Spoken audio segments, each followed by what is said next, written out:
नमस्कार दोस्तों, स्वागत है आपका हमारे चैनल पौराणिक कामना में।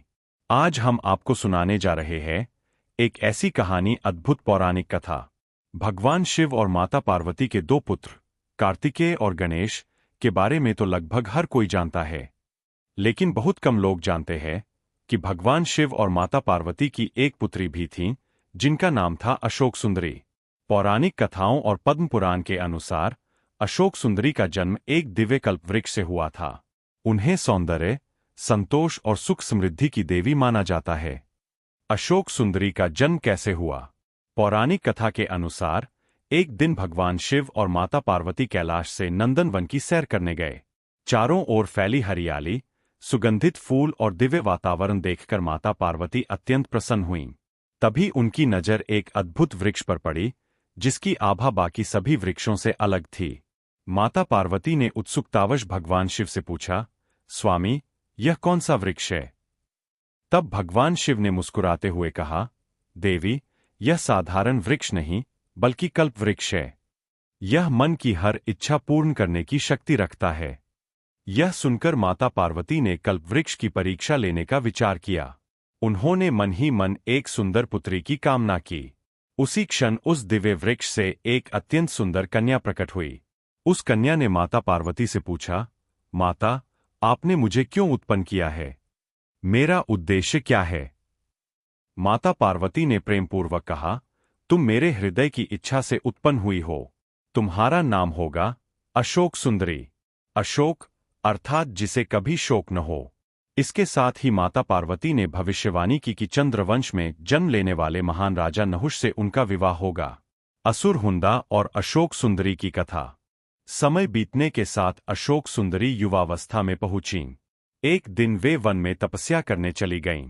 उनकी दिव्य सुंदरता को देखकर हुंडा नामक असुर उन पर मोहित हो गया। हुंडा ने अशोक सुंदरी के सामने विवाह का प्रस्ताव रखा, लेकिन उन्होंने शांत स्वर में कहा, मेरे माता पिता ने मेरा विवाह नहुष से निश्चित किया है। मैं किसी और से विवाह नहीं कर सकती। असुर हुंडा ने छल का सहारा लिया। उसने एक दुखी विधवा का रूप धारण किया और अशोक सुंदरी से सहायता मांगते हुए उन्हें अपने निवास तक चलने के लिए कहा।